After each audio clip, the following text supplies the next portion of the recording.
All right, hello and welcome to Camel Finance. I'm your boy Camel, and I've got something kind of funny to show you. First of all, I need to explain this news. So I did cover this in a prior video, but just really quickly. Tornado Cash, which is a crypto mixing service, was blacklisted by the US Treasury Department. So if you don't know what a crypto mixing service is, all this is a place where crypto holders can pull their coins, then they get jumbled up, mixed around, and then given back to you. And so it makes it a lot more difficult to trace those coins. It just gives you a layer of anonymity, makes it harder for people to find you. So with that said, somebody took this as an opportunity to just troll, and what they did is start to send tornado cashed Ethereum to big doxed wallets such as Shaq Beeble, Randy Zuckerberg, Ben Horowitz, Brian Armstrong. I know Logan Paul was included in here. So what happens now? These people are technically in possession of cryptocurrency, of Ethereum, that has been mixed by a service that is blacklisted by the US Treasury Department. Not sure what the implications of that are, but we'll find out soon enough. The big news of today, of course, is that we have a CPI print. For context, I needed to start off by saying this. Government money printing. In 2007, 2008, they printed billions. And in 2020 and 2021, they printed trillions. And most people just don't realize how much bigger 1 trillion is than 1 billion. So if you don't, here's an illustration for you.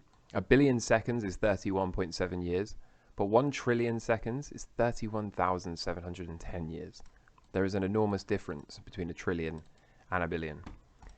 By the way, 21 million seconds is only 250 days by Bitcoin, and of course 21 million being the total supply of Bitcoin that there can never be more of. So I think it's important to have this context because we are, I think, not too far away from seeing more trillions being printed. But one step at a time. First of all, let's get through the CPI print today. So a quick bit of adoption before we get into the bearish and the bullish case. Latin America's largest company is going to enable 38 million users to buy Bitcoin. So this is continued adoption. Every single day I do this, and every single day I find more and more of these sorts of things. There has been a new school funded by Bitcoin and built in Nigeria, and is educating over 300 students and creating jobs. So the future is bright, and there is seemingly no limit to the positivity that Bitcoin can bring to the world. Iran's use of cryptocurrency and smart contracts will be widespread by foreign trade by September, according to the Ministry for the Industry. And whilst we're on the subject of Iran actually made its first import order using crypto worth $10 million. So if this isn't adoption, I don't know what is. JP Morgan has said that crypto markets may have found a floor. And at the same time, Bitcoin reaching 100K is a matter of time, according to a Bloomberg analyst. So the market participants have definitely been undecided with regards to the direction. We have, on the one hand, a bunch of bearish looking indicators, such as this rising wedge on the RSI, which has historically led to big breakdowns for Bitcoin. We also have the dumb money confidence has reached a level which has coincided with price declines throughout 2022. So you can see that here, the blue line. Whenever we've reached this level, we've seen the market roll over straight afterwards. So is that where we are today? And then lastly, the realized price of addresses holding 10 to 100 Bitcoin have acted 3 times as key support during bear markets. At the moment, the realized price for this category is $12,780. So does that mean that we need to come down and test 12,780? Quite possibly. You can see that this realized price for these types of addresses held the 3 times prior. So is that going to be where we finally end up finding a bottom for Bitcoin? From the bearish to the bullish, the vortex indicator crossing is just around the corner. You can see that here. This hasn't happened yet, but it looks like it could do towards the end of the year. And this historically has told us that we have found a bottom. At the same time, Bitcoin has entered a huge bull run, according to T Analyst. You can see here, we breached below and rounded back, breached below and rounded back, and that coincided with major bottoms for Bitcoin. And now we've breached below and are rounding back. Does this mean we've already started the bull run for Bitcoin? Bitcoin's correlation with bonds and equities has hit a 3-month low, as you can see here. So there is fundamentally no reason for Bitcoin to be correlated to equities and bonds. This is a peer-to-peer distributed network. And whilst people are currently treating it like a risk asset, this is only because the market doesn't truly understand Bitcoin yet. Bitcoin is not a risk asset. And if you think about it, stocks are a mechanism by which you take ownership of a small portion of a company, and then the price action of that stock is dependent on the company and its growth and its revenue and ultimately its profit, right? Bitcoin, its price is entirely correlated around the network adoption. That's all that matters. So long as the network continues to grow stronger, so long as Bitcoin continues to be adopted, as I show you at the beginning of every one of these videos, right? Then there's no reason that Bitcoin won't do Bitcoin things. So I actually expect this correlation to break down over the longer term. And so just before we get into the CPI print today, it's important to point out that the bond market is pricing in the Fed cut to 2023, shortly following a swift hiking cycle. Alf here went back and looked at the past instances with similar setups. 100% 5 out of 5 success rate in predicting Fed cutting cycles and spot on with timing, less so in 2007. You better pay attention. And so we can see here that the Fed cuts were priced in for December, but they actually cut in October. Here, the cuts were priced for February and they cut in January. Here, March, and they cut the August before. This is kind of a discrepancy, so he says less so in 07. The cuts were priced for July 19th, and the cuts occurred in September. And now we have cuts priced by February. So that tells us that we are likely only months away now from the cuts. I've been calling for this pause in rate hikes in September for weeks. I think that there's a chance that I turn out to be correct. I also think there's a chance that they might come slightly later than that. I could see a scenario where the cuts don't occur, or the pause in rate hikes doesn't occur until towards the end of the year. My primary thesis has always been that they will pause rate hikes in September. However, this remains to be seen at this time. One thing we do know for sure is there is a Jackson Hole meeting occurring late August, and I think it's most likely that we'll see the Fed start to signal exactly what their intentions are at this meeting. So all eyes will be on that. The big difference between a V-shaped recovery or a bottoming process is likely to be determined by oil. If oil breaks out and makes a big run, yields are going to follow suit, and the stock market is likely to have a big pullback. If not, then a V-shaped recovery is on the table. And of course, all of this comes down to, was the CPI print hot or cold? So CPI data is officially in. We have had 8.5% CPI, and this is down from 9.1% last month and below the forecast of 8.7%, potentially pointing to peak CPI being in.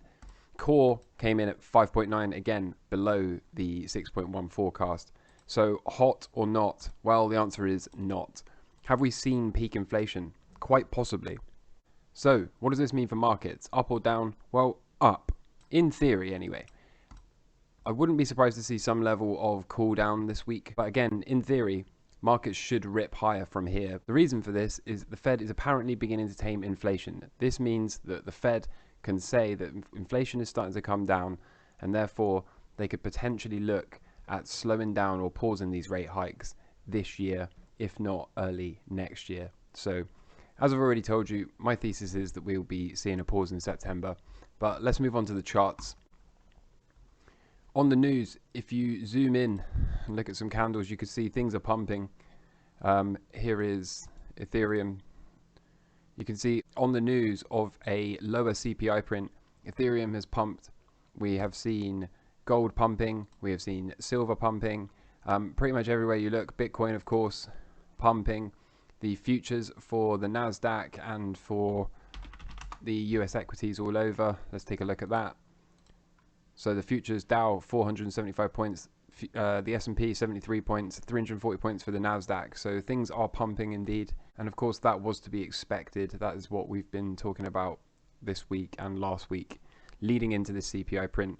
So what does that mean? Let's take a quick look at the UKX. UKX as well pumping and then getting sold off into. So let's go back to our home, the daily chart. So you can see zooming out, these pumps, they're not too significant. The US equity pumps are a lot more significant than this, but the UKX continuing to push this trade. The S&P is going to open somewhere up here, I believe. So actually, let's check this, 73 points. Yeah, somewhere up here, right? Somewhere at the 4,200. So I think we can still continue to get a push up towards this area. The question is what happens at this line of resistance. But for now, long and strong continue to push. NASDAQ is going to open somewhere up in this neighborhood as well, which would be a technical breakout of this downtrend. So is the NASDAQ about to push up to much higher levels? Quite possibly continue to push. We need to keep an eye on oil. Oil, if it breaks out here, this could be trouble, but I would think because of the CPI print coming in low that we can expect oil to drop into my target zone before breaking out, and likely it seems, or at least it seems increasingly likely, that we could maybe get down to $65 a barrel down here somewhere. So we'll see how that goes. For now, I'm just going to keep my eye on oil. Gold, we are continuing to push. This is starting to look really good, isn't it? So we'll continue to do this. Are we about to break this last line of resistance? There's this, isn't there? And then there's this big wedge from back here. If we can get out above these last two bits, I think we'd be in the clear. Some level of pullback is possibly due, but for now, long and strong, continue to push. Silver, great. Look at silver go. Breakout, little retest, and let's go. So I would expect this to continue up towards here now. We will see how we go. We might run into some resistance at 22.5, but above that, I think things start to get super bullish for silver. So targeting the top of the range, we'll see what we can get from that. And miners should continue to follow, so I'll continue to push this, looking to add on dips potentially, but I'll notify that as we go. Bitcoin, we are still long and strong, still targeting the top of this range. So again, continuing to push Bitcoin. I would think that since people are currently treating Bitcoin as a risk asset, this will continue to move higher along with the equity markets. And Ethereum, as you can see, is pushing and pushing and pushing. So target is still 2200. I think we have a very good chance of getting up there now. We've seen peak CPI. So overall, a bullish look across the board. The 10-year yields, look at this, breaking down. So possibly breakout retest of this downtrend, but more likely I think this continues to be under pressure, which is really good because that will allow risk markets to bounce. And most importantly, look at the dollar. Look at the dollar. Look at it go. Fake breakout. Lower high potentially, and now coming down. So what more could you want? Long and strong across the board. New local highs incoming.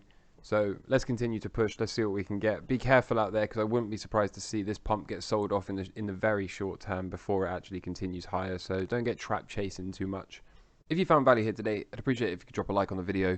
Subscribe if you're not already. We are dangerous to close to 100 subs. So thank you for everyone that subscribed and supported the channel. I'm going to let some dust settle after today, but I will be back tomorrow with more of this sort of content. So make sure you're subscribed if you want to continue to see me deal with these markets in real time. And until next time, take care, look after yourselves, all the best. Cheers, bye.